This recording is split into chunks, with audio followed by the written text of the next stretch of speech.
শুভেচ্ছা যারা আমাকে শুনছেন। আমি প্রথমেই ক্ষমা চেয়ে নিচ্ছি, দীর্ঘ সময় আপনাদের সামনে ভিডিওতে আসতে পারিনি এবং আমি আপনাদেরকে কথা দিয়েছিলাম নিয়মিত ভিডিওতে আসব। পেশাগত বা অন্যান্য ব্যস্ততার কারণে আসলে ভিডিওতে আসার সুযোগ হয়নি। তো এখন আশা করি যে আমি নিয়মিত ভিডিওতে আসতে পারবো। তো আমি আপনাদের আজকের আলোচনায় যেহেতু একটা সময় গ্যাপ হয়ে গেছে, তো আজকে শুরুতেই দুইটা বিষয় মনে করিয়ে দিতে চাই। আমি আমার আগের ভিডিওগুলোতে এবং বিশেষ করে সর্বশেষ ভিডিওতে বলেছিলাম যে ওয়ান্ড কি কি কাজ করবে এবং কেন কাজ করবে, কাদের নিয়ে কাজ করবে। আরেকটি বিষয় বলেছিলাম যে সক্ষমতা, আমরা সক্ষমতার একটি পর্ব, সক্ষমতা বৃদ্ধি পর্ব 1 এই শিরোনামে একটি ভিডিও করেছিলাম। যারা আগ্রহী আপনারা আমার এই চ্যানেলে আপলোড করা আছে, আপনারা দেখে নিতে পারেন। তো মূলত আজকে সক্ষমতার দ্বিতীয় পর্ব নিয়ে কথা বলতে চাই। তো আমি আগেও আমার ভিডিওতে বলেছি যে আসলে তাত্ত্বিক কথা না বলে আমি আমার ব্যক্তিগত অভিজ্ঞতা এবং আমার ব্যক্তিগত যে শিক্ষণ যাত্রা, যে জার্নি, সেখান থেকে কথা বলবো এবং সেখান থেকেই হয়তো কোনো শিক্ষণ আমাদের জন্য বেরিয়ে আসতে পারে। তো আমি শুরু করতে চাই আমার স্কুল জীবন দিয়ে, স্কুল জীবনের অভিজ্ঞতা দিয়ে।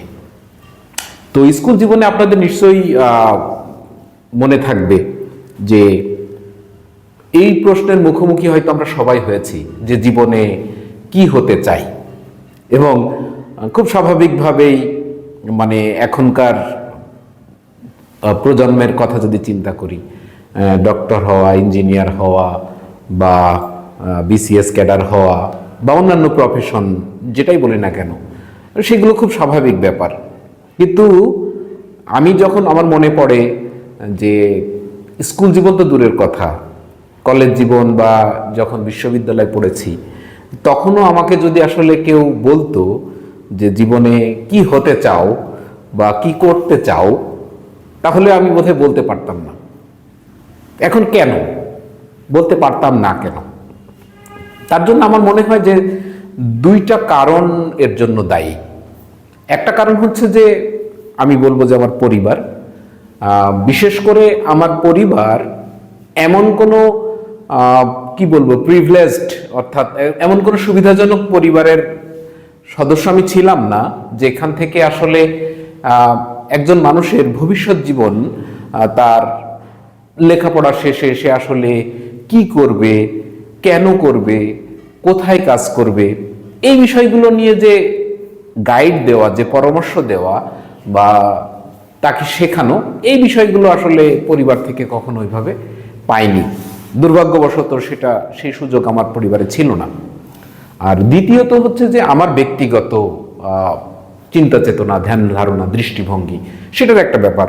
কখনোই ওইভাবে বৈষয়িক ছিলাম না, ফলে ওভাবে কখনো কখনো চিন্তা করিনি যে আসলে লেখাপড়া শেষ হচ্ছে, হয়তো পেশাগত জীবনে যেতে হবে, মানে কোন পেশায় যাব, কেন যাব, কোথায় যাব, কি ধরনের কাজ করতে আমি পছন্দ করি, কি ধরনের কাজ আমার জন্য করা উচিত, আমার নিজের জন্য কি ধরনের কাজ করা উচিত, এই বিষয়গুলো নিয়ে না আসলে কখনো ভাবা হয়নি, কখনো চিন্তা করিনি। কিন্তু আমি যদি একটু অন্য দিকে তাকাই, মানে আমার অনেক সিনিয়র বা আমার সমবয়সী বা আমার জুনিয়র, আমি তাদের মধ্যে অনেককেই দেখেছি এরকম, আমি নাম মনে আসে আমার, এরকম আমি বলতে পারবো তাদের নাম, এবং তারা এই বিষয়ে তাদের পেশাগত জীবন নিয়ে অত্যন্ত সিরিয়াস ছিলেন এবং সত্যিকার অর্থে তারা চেষ্টা করেছেন, তারা কি হতে চান, কেন হতে চান, কিভাবে সেই কাজটা করতে চান, সেই পথে কিভাবে তারা পৌঁছাতে চান, সেই লক্ষ্যস্থলে তারা কিভাবে পৌঁছাতে চান, সেই বিষয়গুলো তাদের কাছে পরিষ্কার ছিল। যেহেতু তাদের মধ্যে এই ভাবনাটা ছিল, হতে পারে তাদের পরিবার অত্যন্ত সচেতন অথবা তারা ব্যক্তিগতভাবে অনেক সচেতন, সে কারণে তারা এই জায়গাটায় যেতে পেরেছিল। এবং তারা কেউ কেউ হয়তো তাদের কাঙ্ক্ষিত জায়গায় যেতে পেরেছেনও, আবার কেউ কেউ হয়তো দুর্ভাগ্যবশত যেতে পারেননি, কিন্তু হয়তো কেউ কেউ আবার কাছাকাছি জায়গায় গিয়েছেন। তো আমি আমার ব্যক্তিগত জীবনের অভিজ্ঞতায় যদি ফিরে আসি, তাহলে ব্যাপারটা হচ্ছে যে এইটা আমি কখন বুঝতে পারলাম যে আমার পেশাগত জীবনে প্রবেশ করার আগে এই বিষয় নিয়ে আমার ভাবনার দরকার ছিল, এই বিষয় নিয়ে আমার চিন্তা করার দরকার ছিল, যখন কিনা আমি পেশাগত জীবনে প্রবেশ করতে যাচ্ছি তখন এটা অনুভব করলাম। তো আমার স্বীকার করতে কোনো আপত্তি নেই, আমার সরল স্বীকারোক্তি এরকম যে আমি লেখাপড়া শেষ করেছি, যেহেতু আমি জানি না যে আমি আসলে কি করব, কোথায় কাজ করব, কেন করব, এই প্রশ্নের উত্তরগুলো যেহেতু আমার কাছে ছিল না, ফলে সামনে যা আসে আর কি, মানে কিছু একটা করতে হবে সেটা দিয়ে শুরু করেছি। আমি জানতাম না যে আসলে আমি কি প্রাইভেট কোম্পানিতে কাজ করব, নাকি আমি সরকারি চাকরির জন্য চেষ্টা করব, নাকি আমি উচ্চতর শিক্ষার জন্য বিদেশে যাব, নাকি আমি ব্যবসা করব, মানে কি করব সেটা যেহেতু আমার জানা ছিল না, এটা নিয়ে আমার কোনো ভাবনা ছিল না, ফলে আমি তখন প্রথম সমস্যায় পড়লাম যে আসলে তাইলে কোথায় আমি অ্যাপ্লাই করব, কোথায় কাজ করব। এবং আমি তো কাউকে জানি না, যেহেতু এটা নিয়ে আমার কোনো ভাবনা ছিল না, কারোর সাথে এরকম কখনো যোগাযোগও গড়ে ওঠেনি। কিন্তু তখন আমি দেখতে পাচ্ছি যে আমার সমবয়সী যারা, তারা তাদের যেহেতু লক্ষ্য স্থির করা, তারা কিন্তু ঠিকই তাদের কাজ চালিয়ে যাচ্ছেন, তারা পরীক্ষা দিচ্ছেন, চেষ্টা করছেন, যারা সরকারি চাকরি বাকরি করবেন তারা সেভাবে প্রস্তুতি নিচ্ছেন, পরীক্ষা দিচ্ছেন, সেই কাজগুলো করছেন। আমার যেটা হচ্ছে, আমিও সরকারি চাকরি বাকরির জন্য চেষ্টা করছি, পরীক্ষা দিচ্ছি, কিন্তু আমি কিন্তু পরিকল্পিতভাবে দিচ্ছি না, সবাই দিচ্ছে তাই আমি দিচ্ছি। এরপরে হঠাৎ একটা ভালো কোম্পানির একটা সার্কুলার হলো, কেউ পরিচিত একজন আমাকে বলল যে এরকম একটা কোম্পানিতে লোক নিবে, তুমি চেষ্টা করে দেখতে পারো। অ্যাপ্লাই করে দিলাম। হঠাৎ কেউ একজন আমাকে বলল যে এখন ডেভেলপমেন্ট সেক্টর অর্থাৎ এনজিও অনেক ভালো কাজ করছে, ইন্টারন্যাশনাল অনেক এনজিও আছে যেখানে কাজ করা যেতে পারে। হঠাৎ মনে হলো ঠিক আছে আমি এনজিওতে কাজ করব। কেউ একদিন হয়তো বললো যে একটু ভালো করে পড়াশোনা করো, বিসিএস এর জন্য সময় আছে, সেটা করো। শুরু করলাম। তার মানে এভাবে করে আসলে আমার সময়টা নষ্ট হয়েছে, এবং একটা পেশাগত জীবনে ঢোকার জন্য, একটা সুযোগ তৈরি করার জন্য আমাকে প্রচন্ড স্ট্রাগল করতে হয়েছে, এবং সেটা আমার এখনো হয়েছে। ফলে আমার মনে হয় পেশাগত জীবনে যাবার আগে এই ভাবনাটা খুব দরকার। বিশেষ করে আমরা যখন পড়াশোনা শেষের দিকে থাকি, আমি রিকোয়েস্ট করব, বিশেষ করে উচ্চশিক্ষার শুরু থেকেই যদি আপনাদের মধ্যে এই ভাবনাটা থাকে, বা কেউ যদি এই বিষয়টা ভাবে যে আসলে আমি কোথায় কাজ করতে চাই। হ্যাঁ, আমি এটা বলছি না যে সেটাই হবে, আপনি হয়তো বিসিএস এ কোয়ালিফাই করতে চান, বিসিএস কমপ্লিট করতে চান, সেটা হবে শতভাগ, সেটা আমি বলছি না। কিন্তু ভাবনাটা যদি থাকে যে ঠিক আছে আমার পরিকল্পনা এক হচ্ছে যে আমি বিসিএস এর জন্য প্রস্তুতি নিব, তাহলে আপনি সেই অনুযায়ী কিন্তু আপনি প্রস্তুতি নিতে পারবেন।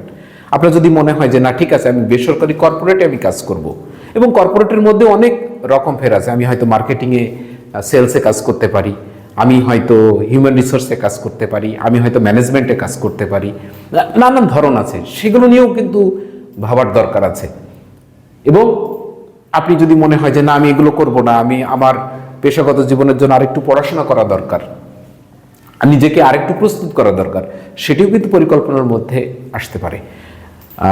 তো আমি সারমর্মে এই কথাটি বলতে চাই, সেটি হচ্ছে যে পেশাগত জীবনে যাবার আগে যে ভাবনা, সেটা অত্যন্ত গুরুত্বপূর্ণ।